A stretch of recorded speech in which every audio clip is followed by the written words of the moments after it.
ആപ്പിന്റെ ഗവൺമെന്റിനെ അട്ടിമറിച്ച് BJPക്ക് വേണ്ടി വഴിയൊരുക്കി കൊടുക്കാൻ കോൺഗ്രസ് BJPയുമായിട്ട് ഗൂഢാലോചന നടത്തി. സമാനമായ ഒരു ഗൂഢാലോചന കോൺഗ്രസും BJPയും ചേർന്ന് കേരളത്തിൽ നടത്തിയിരുന്നു. ഇതേ തിരക്കഥ കേരളത്തിൽ നടപ്പാക്കാനായിരുന്നു 2021 തെരഞ്ഞെടുപ്പിന് മുമ്പുള്ള ശ്രമം. ഇവിടെ കോൺഗ്രസിന് BJPക്ക് അധികാരം പിടിക്കാനാവില്ല, കോൺഗ്രസിന് അധികാരത്തിലെത്താൻ മുഖ്യമന്ത്രിയെ പിണറായിയെ അറസ്റ്റ് ചെയ്യുക, അതുവഴി ഇടതുപക്ഷത്തിന് എതിരായിട്ടുള്ളൊരു ജനവികാരം സൃഷ്ടിച്ചെടുക്കുക, കോൺഗ്രസിന് അധികാരത്തിൽ വരാനൊരു വഴിയൊരുക്കുകയും ഒപ്പം BJPക്ക് കുറേ MLA-മാരെ നേടിയെടുക്കാൻ സൗകര്യമൊരുക്കുകയും ചെയ്യുക എന്നതായിരുന്നു തിരക്കഥ. അതിന് ഡൽഹിയിൽ ഉപയോഗിച്ചതിനേക്കാൾ വ്യാപകമായി കേന്ദ്ര ഏജൻസികളെ EDയെയും CBIയെയും എല്ലാം കേരളത്തിൽ ഉപയോഗിച്ചു. മദ്യനയക്കേസിൽ ദില്ലി മുഖ്യമന്ത്രി അരവിന്ദ് കെജ്രിവാൾ ജയിലിൽ കടന്നത് 7 മാസം. ഉപമുഖ്യമന്ത്രി മനീഷ് സിസോദിയ ജയിലിൽ കടന്നത് 2 വർഷവും 2 മാസവും. ഇതോടെ എന്താണ് സംഭവിച്ചത്? ദില്ലി AAPയിൽ നിന്നും BJP പിടിച്ചു. ആരാണ് ഇതിന് കാരണക്കാർ? BJP മാത്രമാണോ? അല്ല.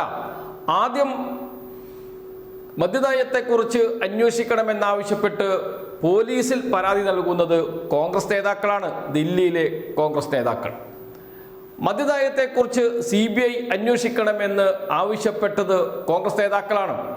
ആ ആവശ്യം അംഗീകരിക്കുകയാണ് ചെയ്തത് BJP. അതേ തുടർന്നാണ് 2 നേതാക്കളെ, ആം ആദ്മി പാർട്ടിയുടെ ഏറ്റവും പ്രധാനപ്പെട്ട 2 നേതാക്കളെ ജയിലിലടച്ചത്. മാസങ്ങളും വർഷങ്ങളും BJP സർക്കാർ കോൺഗ്രസിൻ്റെ ഒത്താശയോടെ. ഇതേ സംഭവം കേരളത്തിലുമുണ്ടായിരുന്നു. ഇപ്പോൾ ഇക്കാര്യം വെളിപ്പെടുത്തിയിരിക്കുന്നത് മന്ത്രി MP രാജേഷാണ്. കോൺഗ്രസും BJPയും തമ്മിൽ ഗൂഢാലോചന നടത്തിയിരുന്നു പിണറായി വിജയനെ ജയിലടക്കാൻ എന്നും. ചെറിയ ആരോപണമല്ല, ഗുരുതരമായ ആരോപണമാണ് MP രാജേഷ് ഉന്നയിച്ചിരിക്കുന്നത്. മറുപടി പറയണം കോൺഗ്രസ് നേതാക്കളും BJP നേതാക്കളും. കൃത്യം ഉദാഹരണം MP രാജേഷ് പറയുന്നുണ്ട്. പിണറായി വിജയനെതിരെ നടന്ന ഹെയ്റ്റ് ക്യാമ്പയിൻ, അതോടൊപ്പം കേന്ദ്ര അന്വേഷണ ഏജൻസികൾ കേരളത്തിലേക്ക് വന്നത് പിണറായി വിജയനെയും കുടുംബത്തെയും അന്വേഷണ പരിധിയിൽ കൊണ്ടുവരുവാൻ കേന്ദ്ര അന്വേഷണ ഏജൻസികൾക്ക് എല്ലാ ഒത്താശയും ചെയ്തു കൊടുത്തത് കേരളത്തിലെ കോൺഗ്രസ് നേതൃത്വമാണ് എന്ന്. അതുകൊണ്ട് കോൺഗ്രസ് നേതൃത്വം മൗനം പാലിച്ച് രക്ഷപ്പെടാനാണ് ഇപ്പോൾ ശ്രമിച്ചുകൊണ്ടിരിക്കുന്നത്. അത് വേണ്ട, പറയണം മറുപടി എന്നാണ് MP രാജേഷ് പറഞ്ഞിരിക്കുന്നത്. കേൾക്കാം MP രാജേഷിന്റെ വാക്കുകൾ മുഴുവൻ. അരവിന്ദ് കെജ്രിവാളിനെയും ഉപമുഖ്യമന്ത്രി മനീഷ് സിസോദിയെയും കള്ളക്കേസിൽ കുടുക്കി മാസങ്ങളോളം, ഏതാണ്ട് 2 വർഷമാണ്, 1.5 വർഷമാണ് ഉപമുഖ്യമന്ത്രി മനീഷ് സിസോദിയെ ജയിലിലടച്ചത്. 4-5 മാസമാണ് മുഖ്യമന്ത്രിയെ ജയിലിലടച്ചത്. ഇന്ത്യയുടെ ചരിത്രത്തിൽ ആദ്യമായിട്ടായിരുന്നു മുഖ്യമന്ത്രി സ്ഥാനത്തിരിക്കുന്ന ഒരാളെ ജയിലിലടയ്ക്കുന്നത്. ഇന്നലെ അവരെ കുറ്റവിമുക്തരാക്കി എന്ന് മാത്രമല്ല, കള്ളക്കേസാണ് എന്ന് കോടതി വ്യക്തമാക്കുകയും ചെയ്തു. ആ കേസ് അന്വേഷണത്തിന് നേതൃത്വം കൊടുത്ത CBI സംഘത്തിൻ്റെ തലവനെതിരെ നടപടിയെടുക്കണമെന്ന് കോടതി പറഞ്ഞു. അതിനും പുറമെ CBIയും EDയുമൊക്കെ നയരൂപീകരണത്തിൽ ഇടപെടാൻ പാടില്ല എന്നും പറഞ്ഞു. എന്ന് പറഞ്ഞാൽ പരിപൂർണമായി കെട്ടിച്ചമച്ച കള്ളക്കേസിനെ കോടതി തള്ളിക്കളഞ്ഞു. ഞാൻ പറഞ്ഞു വരുന്ന കാര്യം, കോൺഗ്രസും BJPയും തമ്മിലുള്ള ധാരണ ഉപജാപമായിരുന്നു കേജ്രിവാളിൻ്റെയും മനീഷ് സിസോദിയുടെയും അറസ്റ്റിലേക്ക് എത്തിച്ചത്. അത് അവിടുത്തെ ഗവൺമെൻറ്റിനെ അട്ടിമറിക്കാനായിരുന്നു. ജനങ്ങൾക്കിടയിൽ വലിയ സ്വീകാര്യത നേടിയ ആം ആദ്മി പാർട്ടി ഗവൺമെൻറ്റിനെ അട്ടിമറിക്കേണ്ടത് BJPയുടെ ആവശ്യമായിരുന്നു. കോൺഗ്രസിന് അവിടെ അധികാരത്തിൽ വരാമെന്ന പ്രതീക്ഷയുണ്ടായിട്ടല്ല. പക്ഷേ ആപ്പിന്റെ ഗവൺമെന്റിനെ അട്ടിമറിച്ച് BJPക്ക് വേണ്ടി വഴിയൊരുക്കി കൊടുക്കാൻ കോൺഗ്രസ് BJPയുമായിട്ട് ഗൂഢാലോചന നടത്തി. സമാനമായ ഒരു ഗൂഢാലോചന കോൺഗ്രസും BJPയും ചേർന്ന് കേരളത്തിൽ നടത്തിയിരുന്നു. ഇതേ തിരക്കഥ കേരളത്തിൽ നടപ്പാക്കാനായിരുന്നു 2021 തെരഞ്ഞെടുപ്പിന് മുമ്പുള്ള ശ്രമം. ഇവിടെ കോൺഗ്രസിന് BJPക്ക് അധികാരം പിടിക്കാനാവില്ല. കോൺഗ്രസിന് അധികാരത്തിലെത്താൻ മുഖ്യമന്ത്രിയെ പിണറായിയെ അറസ്റ്റ് ചെയ്യുക, അതുവഴി ഇടതുപക്ഷത്തിന് എതിരായിട്ടുള്ളൊരു ജനവികാരം സൃഷ്ടിച്ചെടുക്കുക,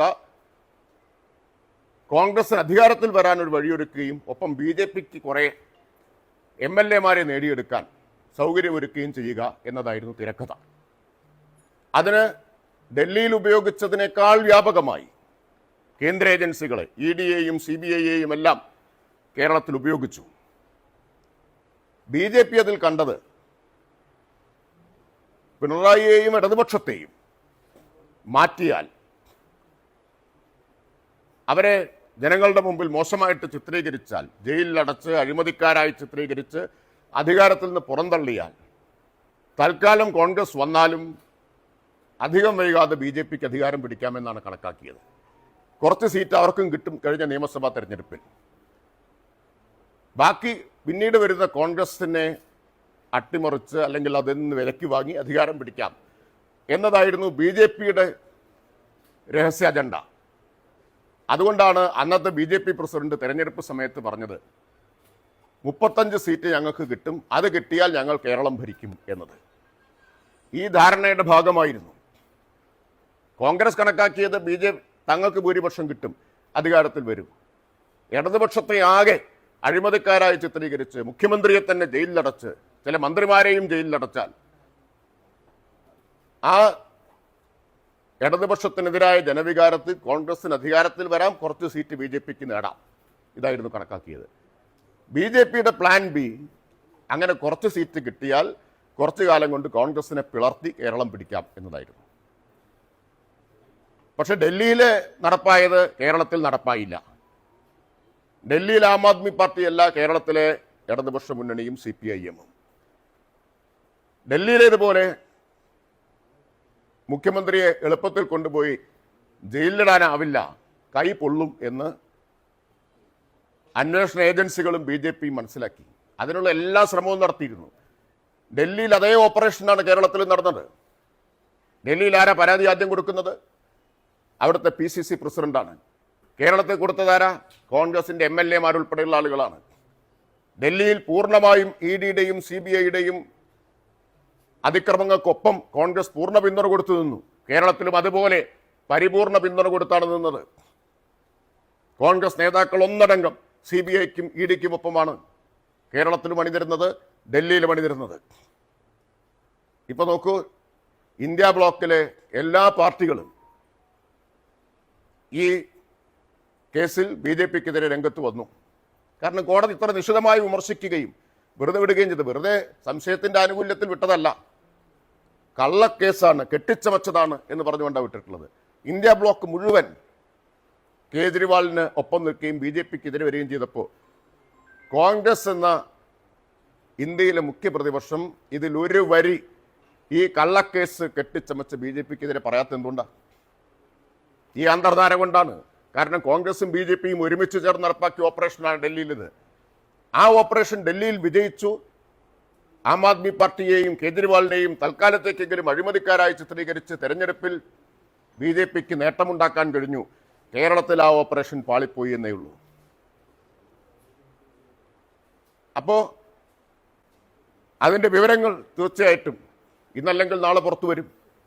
കേരളത്തിലെ കോൺഗ്രസ് നേതൃത്വം BJPയുമായിട്ടുണ്ടാക്കിയ കേരളത്തിൻ്റെ മുഖ്യമന്ത്രിയെ പിണറായിയെ ജയിലിലടയ്ക്കാൻ, ചില മന്ത്രിമാരെയും ജയിലിലടയ്ക്കാൻ നടത്തിയ പാളിപ്പോയ ആ തിരക്കഥയുടെ വിവരങ്ങൾ പുറത്തു വരിക തന്നെ ചെയ്യും.